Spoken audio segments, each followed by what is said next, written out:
जय श्री कृष्णा। राधे राधे। कार्तिक स्नान करने वाले कार्तिक दामोदर भगवान के भक्तों के लिए प्रस्तुत है कार्तिक मास की कथा। तो आप सभी जो भी कार्तिक स्नान कर रहे हैं वह इस कथा को श्री हरि की कृपा पाने के लिए श्रद्धा भाव से पूरा सुनिए।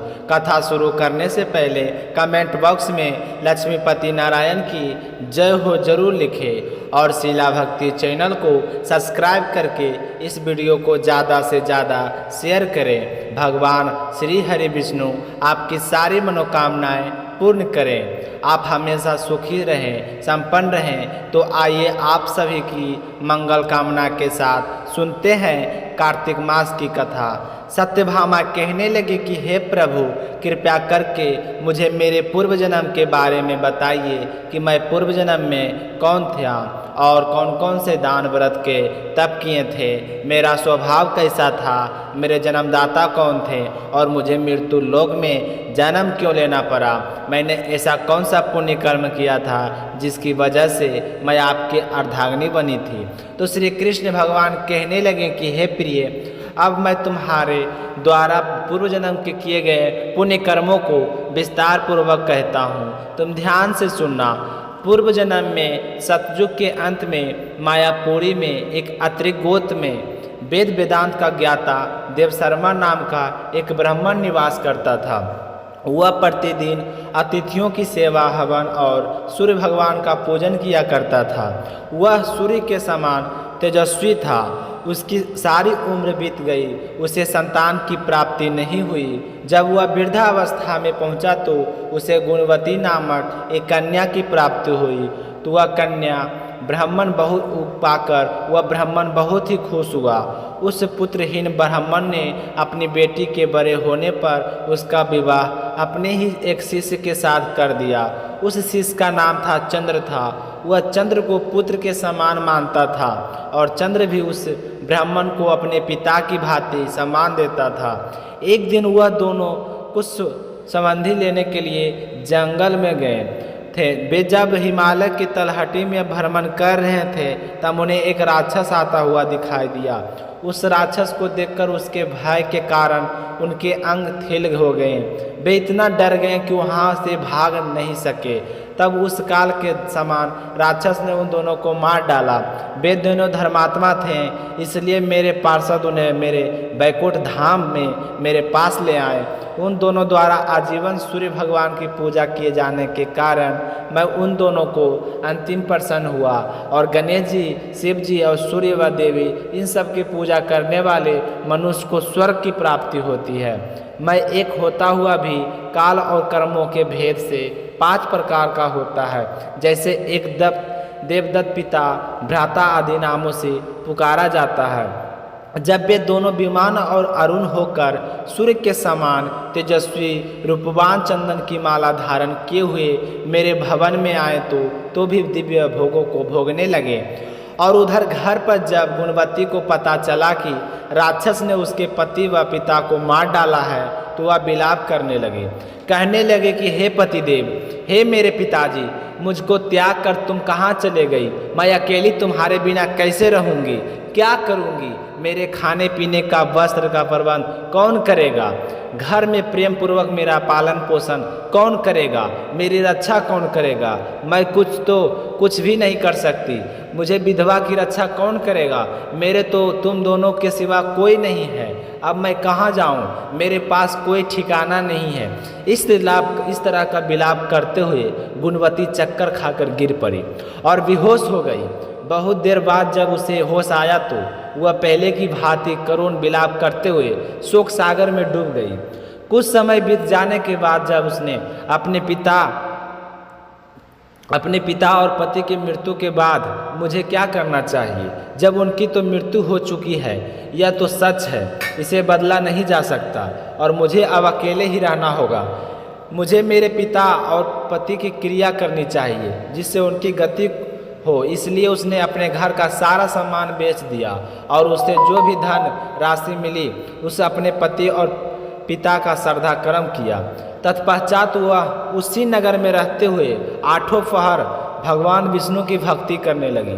सारी उम्र उसने भगवान विष्णु की भक्ति में ही गुजार दी। बड़े नियम पूर्वक सारी एकादशियों को व्रत करती, कार्तिक के महीने में कार्तिक स्नान करती और पूरे नियम से व्रत भी करती, तुलसी का पूजन भी किया करती थी।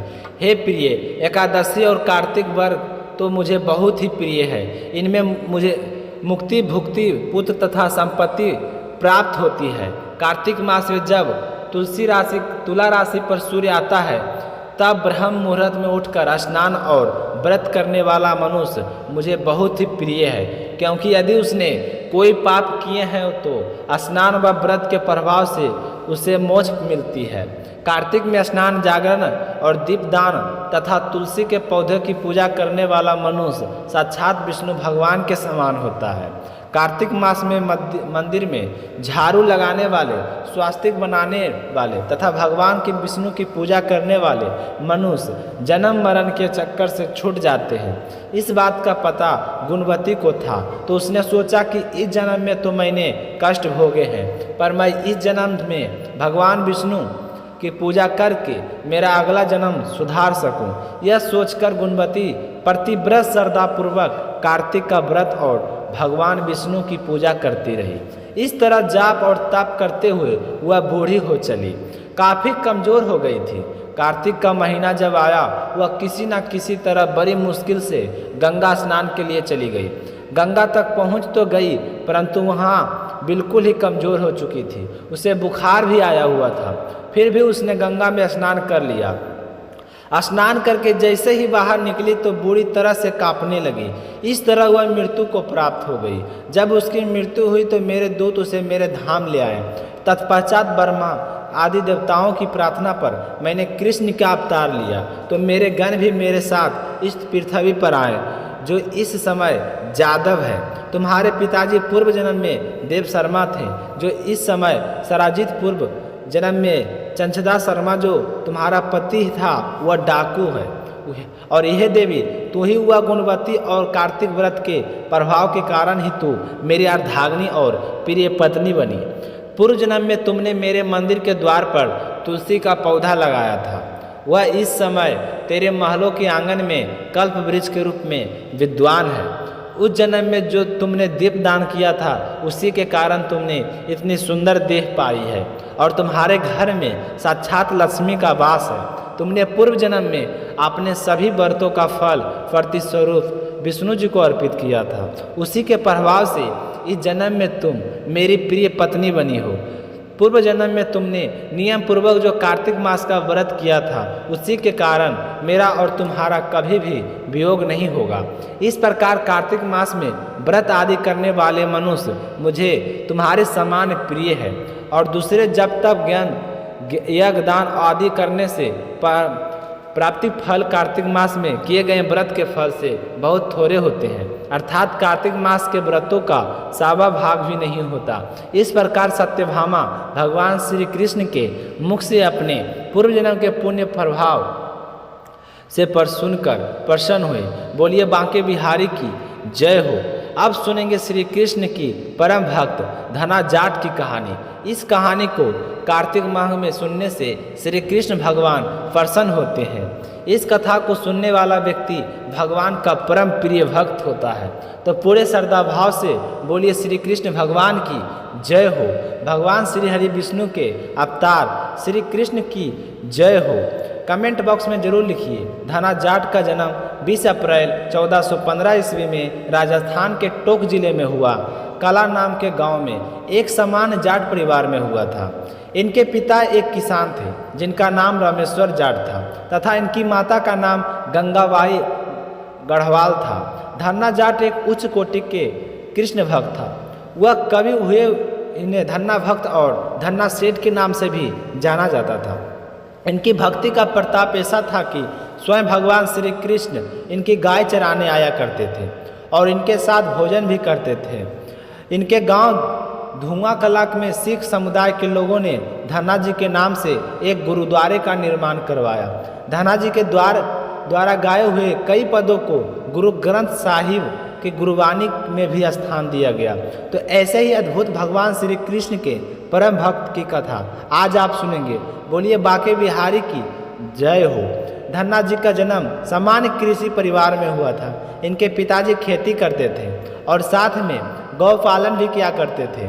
एक दिन धन्ना जी के परिवार में गुरुकाल, जिनका नाम पंडित त्रिलोचन था, वह तीर्थ यात्रा करके लौटे थे और कुछ दिनों के लिए धन्ना जी घर पर ठहर गए। पंडित त्रिलोचन शालिग्राम भगवान की सेवा किया करते थे। वे बड़े ही भाव से शालिग्राम शिला की सेवा करते थे, उस पर पुष्प अर्पित करते, उन्हें भोग लगाने के बाद में ही स्वयं भोजन ग्रहण करते थे। तो यह छोटा सा बालक धन्ना पंडित जी को यह सब करते हुए देखता था। जब वह देखता तो उसे यह सेवा बहुत ही पसंद आती थी। अब तो उसका रोजाना का नियम बन गया। जब पंडित त्रिलोचन की पूजा पाठ करते तो वह आकर वहाँ पर बैठ जाता और बड़ी ही श्रद्धा से भाव से देखा करता।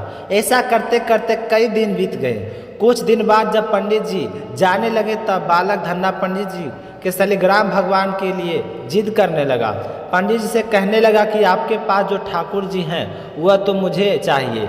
तो यह सुनकर पंडित त्रिलोचन जी को बड़ा ही अचंभा हुआ, क्योंकि वह एक पंडित थे और वह एक बालक, एक जाट था। तो पंडित जी एक जाट को अपना शालिग्राम कैसे दे सकते थे? और ऊपर से वह एक छोटा सा बालक त्रिलोचन जी सोचने लगे कि मैं अपना शालिग्राम इसे कैसे दे सकता हूँ, यह क्या सेवा भाव कर सकता है। शालिग्राम की सेवा तो पंडित जी कर सकते हैं। इस तरह जिद करते हुए धन्ना जी को उसके माँ बाप ने भी खूब समझाया, परंतु वह नहीं माना। अंत में कुछ लोगों ने पंडित जी के कहा कि अरे यह तो बालक है, इसे शालिग्राम जैसा कुछ और देकर बहला दो, कुछ ना कुछ तो इसे देना पड़ेगा, वरना यह अपनी जिद नहीं छोड़ेगा। तो अगले दिन पंडित जी नदी के स्नान करने गए तो वहाँ से गोल मटोल एक थोड़ा सा बड़ा काली रंग का पत्थर लेकर आ गए और धन्ना जी के पास आकर बोले कि मैं तुम्हें अपने ठाकुर जी को दे देता हूँ, लेकिन मेरे पास दो ठाकुर जी हैं, बड़े ठाकुर जी और छोटे ठाकुर जी हैं। अब तुम मुझे बताओ कि तुम्हें कौन से ठाकुर जी चाहिए। तो धन्ना जी ने कहा कि मुझे तो बड़े वाला ठाकुर जी चाहिए, छोटे वाला मैं क्या लूँ। तो पंडित जी तो यही चाहते थे। उन्हें जाट से वह काले रंग का पत्थर निकालकर धन्ना जी को दे दिया और कहा कि यह बड़े वाले ठाकुर जी है, तुम उनकी श्रद्धा भाव से पूजा पाठ करना। यह कहकर पूजा का सारा विधि विधान धन्ना जी को बता दिया। तो धन्ना जी तो बड़ा सारा ठाकुर जी पाकर बड़े ही खुश थे और वे बड़े भाव से उनकी सेवा करने लगे। ना जब गायों को चराने के लिए खेतों में जाते तो ठाकुर जी को अपने साथ ले जाते। धन्ना जी की माँ ने उनको बाजरे की रोटी और साग, अचार और गुड़ साथ में खाने के लिए डाल दिया। तो अब धन्ना जी ने भी निश्चय किया कि वे पंडित जी की तरह ठाकुर जी को भोग लगाने के बाद ही भोजन करेंगे। बस फिर क्या था, धन्ना जी आलथी पालथी मारकर बैठ गए और ठाकुर जी को पुकार कर भोग लगाया। कहा कि ठाकुर जी आओ, भोग लगा लो, मुझे भी भोजन करना है। परंतु ठाकुर जी तो वहाँ पर नहीं आए। तो धन्ना जी मन ही मन निश्चय किया कि जब तक ठाकुर जी प्रकट होकर भोग नहीं लेते तब तक मैं भी भोजन ग्रहण नहीं करूँगा। जब ठाकुर जी ने भोग नहीं लगाया तो धन्ना जी ने शाम को वह रोटी गाय को खिला दिया और गाय को लेकर घर आ गए। तीनों दिन तक ऐसा ही चलता रहा, ना ठाकुर जी भोग लगाते और ना ही धन्ना जी भोजन ग्रहण करते। तो चौथे दिन फिर धन्ना जी ने जोर से आवाज़ लगाकर भगवान को भोग लगाया, लेकिन भगवान तो फिर नहीं आए। तो धन्ना जी खेत में जोर जोर से रोने लगे और ठाकुर जी से गुहार करने लगे कि वे बोले कि आप तो बड़े ठाकुर जी हैं, आपको तो लोग रोज़ 5 भोग लगाते, तुम्हें शायद मेरी साग रोटी पसंद नहीं आई। मैं तो एक छोटा सा बालक हूँ, 3 दिन से भूखा हूँ और परेशान हूँ, मुझे कौन 56 भोग लगाएगा। मुझे देखकर आपको दया नहीं आती, मुझ पर दया करके थोड़ा सा ही भोग लगा लो ताकि मैं भी भोजन कर सकूँ। पंडित जी ने तो मुझसे कहा था कि पहले आपको खिलाना है और बाद में ही मुझे भोजन करना है। आप तो 3 दिन में हो गए, मेरी तो भूख के मारे जान निकली जा रही है और आप ही नहीं आ रहे। तो धन्ना जी की इस तरह की पुकार सुनकर भगवान श्री कृष्ण साक्षात प्रकट हो गए। तो अपने ठाकुर जी को आया हुआ देखकर धन्ना जी बहुत ही प्रसन्न हुए। उन्होंने ठाकुर जी को माँ की दी हुई बाजरे की रोटी और साग गुड़ खाने को दे दिया। ठाकुर जी तो बड़े चाव से रोटी खाने लगे। 4 रोटियां में से 2 रोटियां ठाकुर जी खा ली। जब ठाकुर जी तीसरी रोटियां खाने लगे तो धन्ना जी ने उनका हाथ पकड़ लिया और कहा कि सारी रोटी आप ही खा जाएंगे तो क्या मुझे भी तो भूख लगी है। मैंने 4 दिनों से कुछ भी नहीं खाया है। 2 रोटी आपने खा ली है, 2 रोटी मेरे लिए छोड़ दीजिए। यह देखकर ठाकुर जी मुस्कुराने लगे और फिर बची हुई 2 रोटियां धन्ना जी ने खा ली। अब तो उनका यह रोज का नियम बन गया। धन्ना जी जब भी गाय चराने जाते तो रोज भोजन खेतों में जाकर ठाकुर जी के साथ ही करते। एक दिन ठाकुर जी ने धन्ना जी से कहा कि तुम रोज मुझे रोटी खिलाते हो, मैं मुफ्त में रोटी नहीं खाना चाहता, इसलिए तुम्हारा कोई काम कर दिया करूँगा। तो धन्ना जी ने कहा कि मैं तो बालक हूँ, केवल गायों को चराता हूँ, मैं आपको क्या काम बता सकता हूँ। तब ठाकुर जी ने कहा कि मैं तुम्हारी गाय चरा दिया करूँगा। तो उस दिन के बाद से ठाकुर जी ने धन्ना जी की गाय चराने लगे। ठाकुर जी हमेशा ही धन्ना जी से दूर रहकर बातें किया करते थे। तो एक दिन धन्ना जी ने ठाकुर जी से पूछा कि आप मुझे अपने हृदय से क्यों नहीं लगाते। तब ठाकुर जी ने कहा कि मैं तुम्हें पहचानता हो गया हूँ, लेकिन पूरी तरह से मैं तब मिलता हूँ जब कोई सतगुरु जी को अपना लेता है। अभी तक तुमने किसी गुरु का शरणागति ग्रहण नहीं की है, इसलिए मैं तुम्हें अपने हृदय से नहीं लगा सकता। तब धन्ना जी बोले कि मैं तो जानता नहीं हूँ कि गुरु किसे कहते हैं, फिर मैं किसे गुरु बनाऊँ और कैसे बनाऊँ। तो ठाकुर जी बोले कि काशी में जगत गुरु श्री रामानंदाचार्य ही मेरे स्वरूप में विराजमान है, तुम जाओ और उनकी शरण ग्रहण करो। तो ठाकुर जी कहे के अनुसार धन्ना जी ने काशी जाकर श्री रामानंदाचार्य के शरणागति ग्रहण कर ली। उस समय धन्ना जी की आयु 15 से 16 वर्ष के आसपास थी। श्री रामानंद आचार्य जी ने धन्ना जी को अपने शिष्य के रूप में स्वीकार कर लिया और उन्हें आदेश दिया कि अब तुम अपने घर चले जाओ। धन्ना जी बोले कि गुरुजी मैं अब नहीं जाना चाहता, आप मुझे घर जाने के आदेश क्यों दे रहे हो। तो गुरुजी बोले कि अगर तुम यहाँ रहकर भजन करोगे तो केवल तुम्हारा ही कल्याण होगा, लेकिन अगर तुम अपने घर जाकर खेती किसानी करते हो और अपने माता पिता की सेवा करते हो, भजन करोगे तो तुम्हारे साथ कई जीवों का उद्धार होगा। तो गुरुजी की सारी बात ध्यान पूर्वक सुनकर उनके आदेश पर धन्ना जी घर लौट आए। इसके बाद जैसे ही धन्ना जी घर पहुँचे, ठाकुर जी ने उन्हें तुरंत अपने हृदय से लगा लिया। इसके बाद धन्ना जी खूब संत सेवा करने लगे। जब भी उनके गांव में कोई साधु संत आते तो धन्ना जी के उन्हें अपने घर ले जाते और बड़े ही प्रेम भाव से उनकी सेवा करते, भोजन खिलाते। संतों की सेवा करने के कारण अब उनके घर दूर दूर से साधु संत पधारने लगे।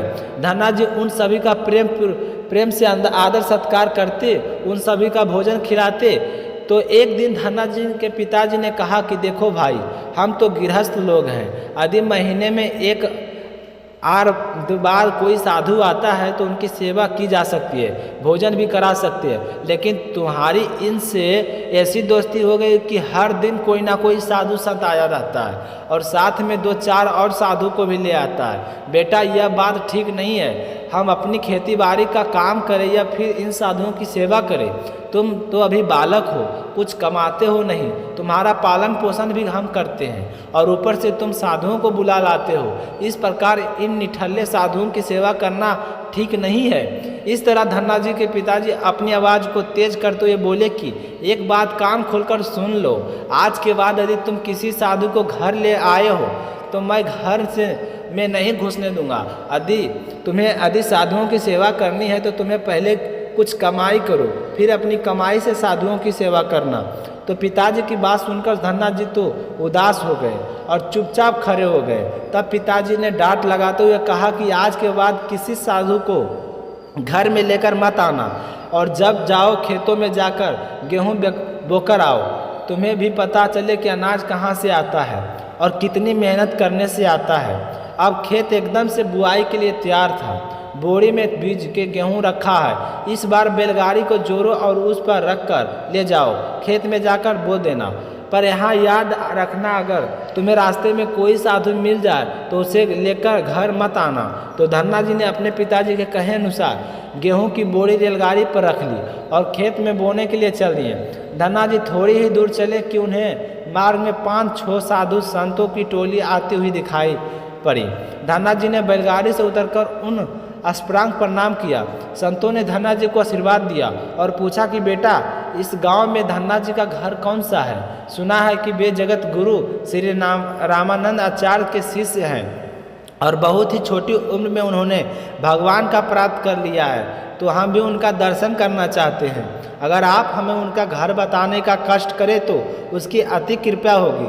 तो इस तरह संतों की बात सुनकर धन्ना जी संकोच में पड़ गए और वे हाथ जोड़कर बड़ी विनम्रता से बोले कि महाराज, मुझे ही लोग धन्ना भक्त कहते हैं। संत बोले कि भगवान ने बड़ी कृपा से हम जिनसे मिलने आए थे वे यही गांव के बाहर ही मिल गए। सच में आप वैसे ही भक्त हैं जैसा आपके बारे में हमने सुना था।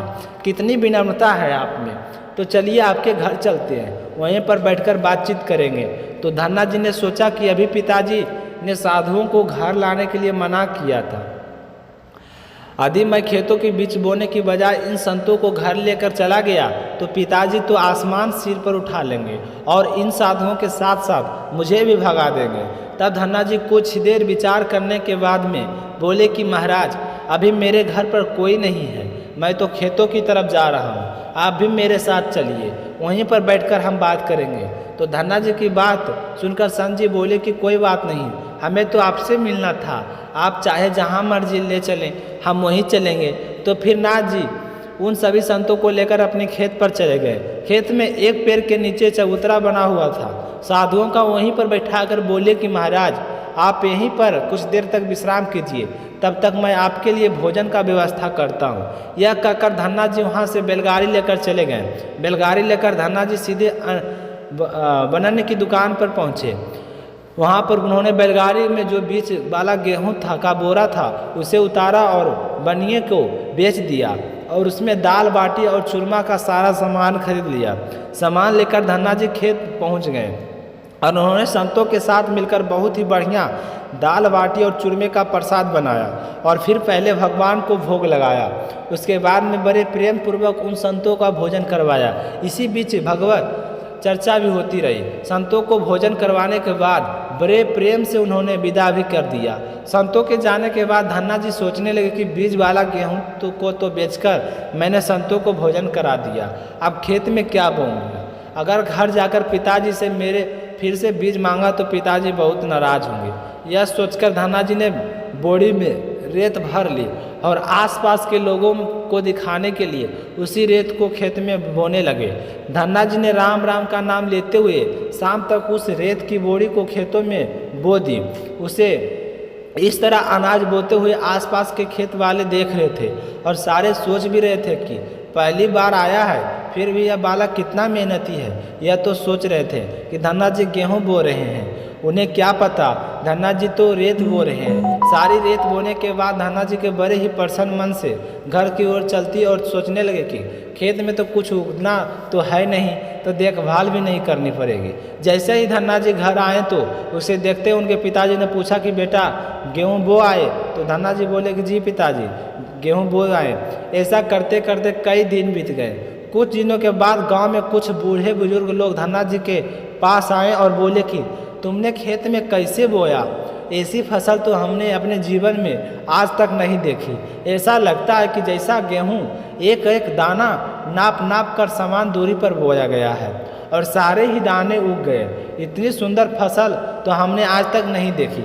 यह सब तुमने कैसे किया? तो धन्ना जी सोचने लगे कि यह लोग तो ताने मार रहे हैं, खेत में तो कुछ उगा नहीं होगा इसलिए ऐसी बातें कर रहे हैं। आज तो खैर नहीं, पिताजी पीटेंगे तो सब कुछ सच सच बताना ही पड़ेगा।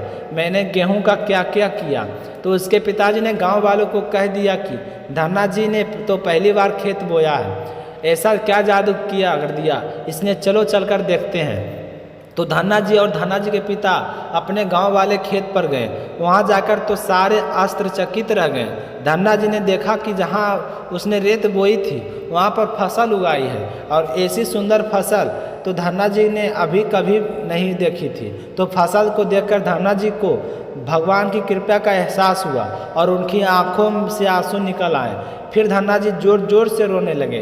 तब धन्ना जी के पिता और अन्य गांव वालों ने रोने का कारण पूछा तो धन्ना जी ने रोते हुए सारी घटना का सुनाई।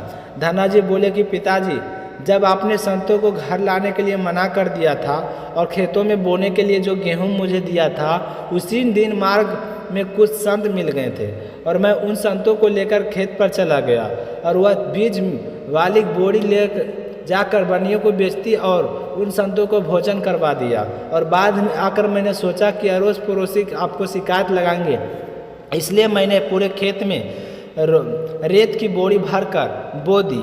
अब मैं यह सोच रहा हूँ कि रेत बोने के बाद यह फसल कैसे उगाई, मुझे तो कुछ मालूम नहीं है। तो धन्ना जी की बात सुनकर उसके पिता के भी आंसू निकल आए और बोले कि धन्य भाग मेरे, जो मेरे घर में ऐसे पुत्र ने जन्म लिया। आज के बाद मैं तुम्हें कभी नहीं रोकूंगा। तुम खूब साधु संतों को बुलाओ, खूब उनकी सेवा करो, भोजन कराओ और मैं तुम्हें कभी भी नहीं मना करूंगा। आज से मैं भी भगवान की भक्ति किया करूंगा और तुम्हारे साथ साधु संतों की सेवा किया करूंगा। इसके बाद धन्ना जी और उनके परिवार वाले खूब संत सेवा करने लगे। कुछ समय बाद धन्ना जी की उगाई हुई फसल को काटने का समय आया तो उस फसल में 50 गुना अधिक गेहूं निकला। यह गेहूं इतना ज़्यादा था कि उसे रखने के लिए जगह ही नहीं बची थी। गांव के सभी लोग धन्ना जी की फसल देखकर आश्चर्य करने लगे कि अब धन्ना जी और उसका परिवार अपनी क्षमता के अनुसार खूब साधु संतों की सेवा करता था और भगवान की भक्ति में लग गया। उनके घर हमेशा साधु संतों का तांता लगा रहता था। साधु संतों की बड़ी जमात आती, धन्ना जी को बड़े ही प्रेम भाव से सभी का आदर सत्कार करते। अब धन्ना जी जब भी खेत में फसल बोते, हर बार ऐसे ही फसल बोने लगे। अब धन्ना जी अपने गांव में सबसे बड़े किसान बन गए। गांव के सभी लोग धन्ना जी को चमत्कारी संत मानने लगे और उनके खेतों में की मिट्टी को चमत्कारी मानते। अब जिन जिन लोगों ने खेत को पर्याप्त फसल नहीं होती, वे लोग धन्ना जी के खेत की मिट्टी ले जाकर अपने खेत में छिड़काव देते, जिससे उनके भी फसल अच्छी होने लगी।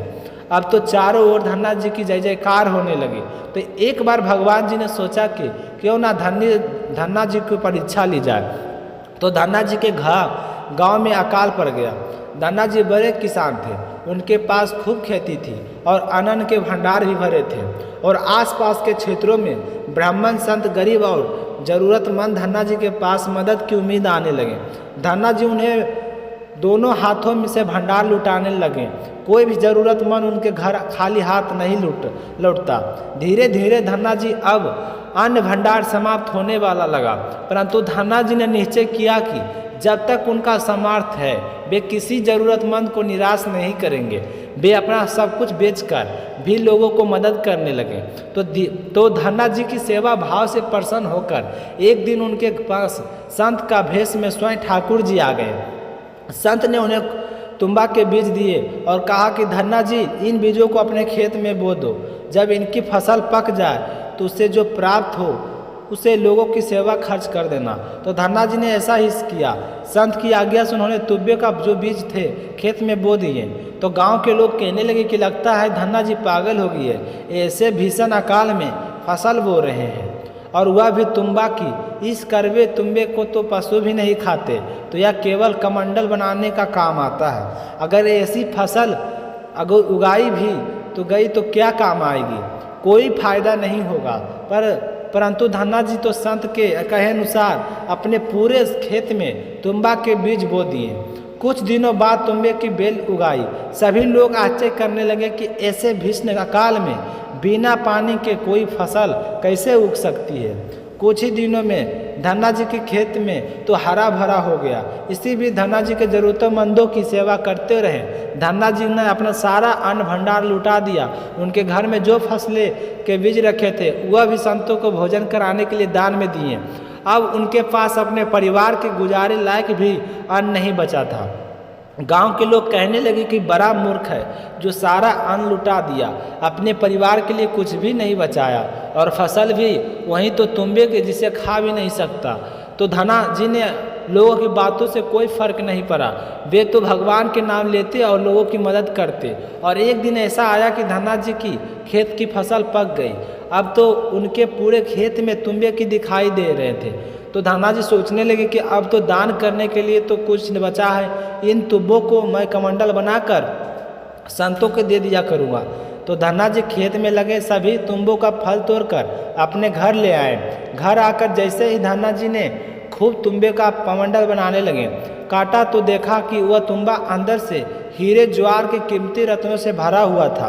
तुम्बे की कीमती रत्नों से भरा हुआ देखकर वह आश्चर्यचकित हो गए। उनके पास तो तुम्बे की पूरी फसल थी।